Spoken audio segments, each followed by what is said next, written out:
Les militaires du CTRI ont trahi la nation gabonaise, excusez-nous mais vos militaires manquent de charisme et d'audace. Nous cessons de le dire, ce n'était pas un coup d'État mais plutôt une révolution de palais, dont le but était de neutraliser les imposteurs arabo-berbères et leur bande, la preuve, avec le retour en grâce des PDGistes au gouvernement de transition. C'est ce que donnent les enquêtes de moralité avant chaque nomination, promesse de Brice Clotaire Oligui Nguema, dont Ali Bongo vous a aussi transmis sa mythomanie. Tout ce tintamarre pour ça seulement. Les putschistes ont nommé comme ministre des Mines, Hervé Patrick Opianga, analphabète, bras droit et bras armés de l'ancien président Ali Bongo Ondimba, nommé dans plusieurs dossiers d'assassinat et de pédophilie au Gabon. Actuellement tuteur du général Brice Clotaire Oligui Nguema. Acteur principal de l'attaque aux armes de guerre du QG de Jamping durant la répression sanglante d'août 2016 et surtout pédophile et pédéraste impliqué dans le scandale des abus sexuels dans le football gabonais. Les putschistes ont nommé comme ministre de l'Agriculture, Jonathan Inyumba, ancien haut-commissaire d'Ali Bongo et ancien du parti Les Démocrates récemment revenu au PDG. Les putschistes ont nommé comme ministre des Comptes publics, Charles Mba, ancien haut-commissaire d'Ali Bongo et représentant des intérêts de la franc-maçonnerie française. Les putschistes ont nommé comme ministre du Pétrole, Marcel Abeke, ancien haut-commissaire d'Ali Bongo représentant des intérêts d'Eramet au Gabon et gardien des 18% que les Bongo détiennent dans la production pétrolière nationale.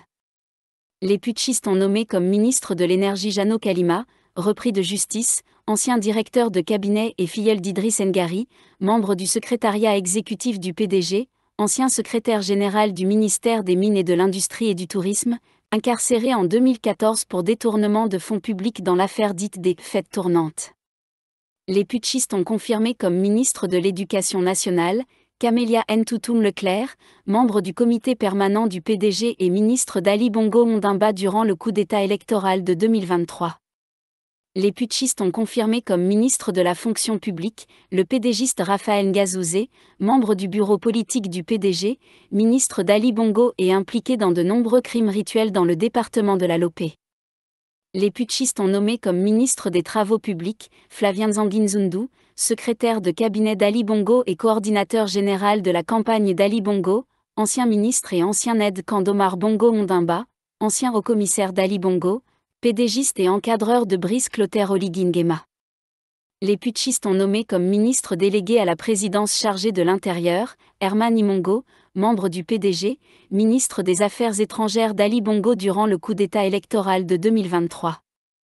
Les putschistes ont nommé comme ministre des Affaires étrangères, Régis Onanga Mamadou Ndiaye, ancien ambassadeur du Gabon au Sénégal, membre du PDG. Les putschistes ont nommé comme ministre de la Culture, de la Jeunesse et des Sports, André-Jacques Augan, radié du PSD de Maganga Moussavou pour collusion avec le PDG. Les putschistes ont nommé comme ministre délégué auprès du ministre de la Santé et des Affaires sociales, Françoise Makaya, députée PDG. De qui se moque-t-on ? Chacun peut se faire son idée de la nature de la transition à la lecture du gouvernement. On observe, Ali est parti mais le système semble le même.